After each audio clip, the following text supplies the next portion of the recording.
예레미야는 선지자인데요. 선지자는 하나님께서 당신의 백성들에게 해주신 말씀이 있을 때 부르는, 또 하나님이 새롭게 세우는 그런 사람입니다. 근데 예레미야는 별명이 있습니다. 이제 눈물의 선지자다라는 그런 별명이 있습니다. 왜냐하면 예레미야가 하나님의 말씀을 전해왔던 그 시대적 상황이 참 암울합니다. 그리고 이스라엘 또 유다 백성들이 예레미야를 통해서 하나님의 말씀을 전해 듣지만 멸망하는 그 과정을 예레미야가 지켜봐야 했습니다.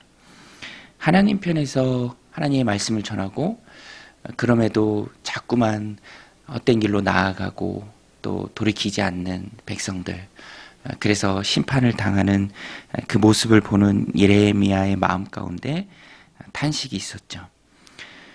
그만큼 예레미야의 마음이 그들을 향했고요. 또 하나님 편에서 그들이 돌아오기를 간절히 바랬기 때문에 오히려 더 그 마음의 슬픔이 크고 또 비통함이 많았다라는 것입니다. 오늘 말씀도 예레미야의 탄식으로 시작을 합니다. 19절에 보면 슬프고 아프다. 내 마음속이 아프고 내 마음이 답답하여 잠잠할 수 없으니 이는 나의 심령이 나팔 소리와 전쟁의 경보를 들음이로다. 패역한 유다 백성들을 향한 하나님의 심판, 그 심판의 도구가 바로 북방에서 이제 나오는 다른 나라들이죠. 바벨론이죠. 그래서 그들에 의해서 짓밟혀지고 또 패망하는 유다를 보는 예레미야의 마음 가운데 있는 커다란 탄식입니다. 오늘 우리도 구원받은 하나님의 백성들로서 하나님 주신 삶을 살아갈 때 예레미야와 비슷한 마음을 느낄 때가 참 많이 있습니다. 다른 이들을 주님께로 이끌고자 할 때 그들의 구원을 간절히 소원하는 마음으로 이끌려고 하지만 그것이 잘 안 될 때 우리의 마음도 슬픔이 있죠. 그때에도 우리는 예레미야를 바라보면서, 사실 예레미야는 많은 슬픔이 있었지만 그럼에도 불구하고 하나님을 바라보며 또 신실하게 하나님의 말씀을 전했습니다. 오늘 우리도 이 부분을 좀 붙들었으면 좋을 것 같아요. 내가 다른 사람의 마음을 움직이는 것이 참 쉬운 일이 아닙니다. 예레미야처럼 탄식 가운데 슬픔을 토로할 때가 참 많이 있습니다. 그럼에도 불구하고 하나님 바라보며 예레미야는 그저 신실하게 하나님의 말씀을 전했죠. 23절부터 보면 이제 심판이 시작될 때 그 모습들을 예레미야가 말씀하는데요.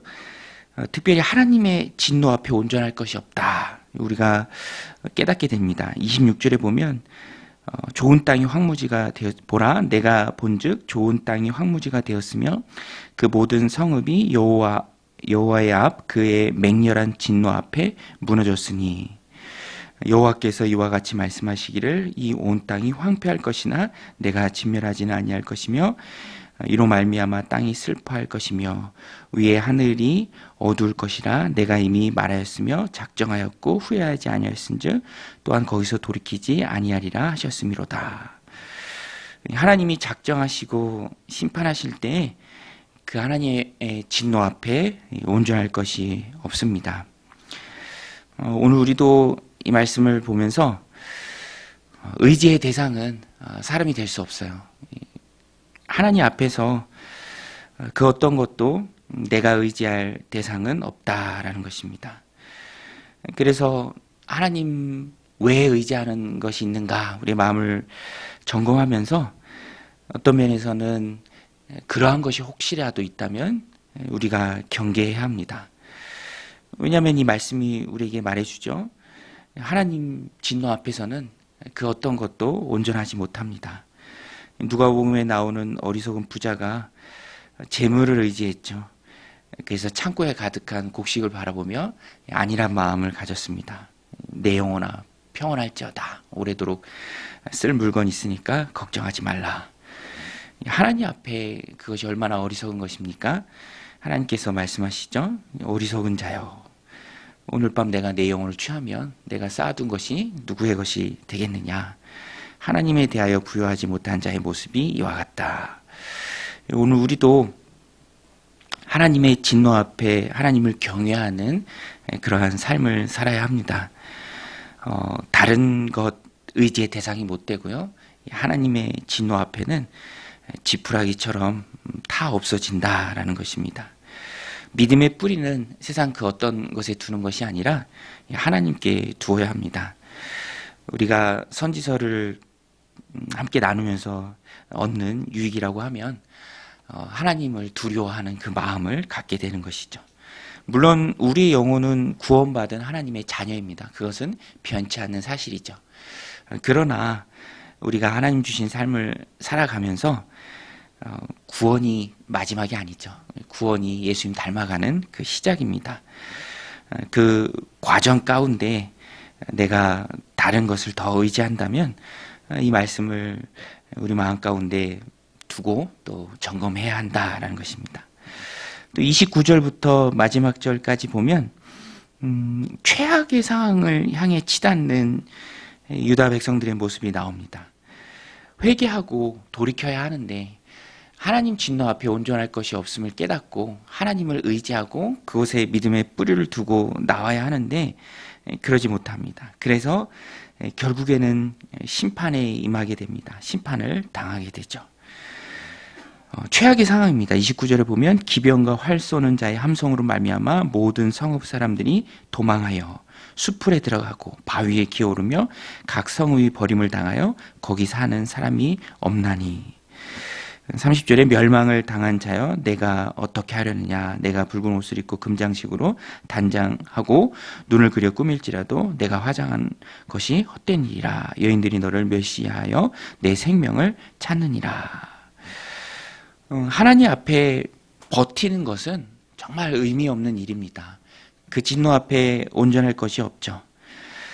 잠언 말씀에 보면 앞부분 1장부터 9장까지는 아버지의 담화예요. 아들에게 주는 아버지의 지혜의 말씀입니다. 그런데 그 핵심은 지혜를 떠나지 말라, 말씀을 떠나지 말라, 미리 그 결과를 깨닫고 지혜로 돌이키라라는 것입니다. 왜냐하면 돌이킬 기회를 다 놓치고 나면은 멸망만 기다리고 있습니다.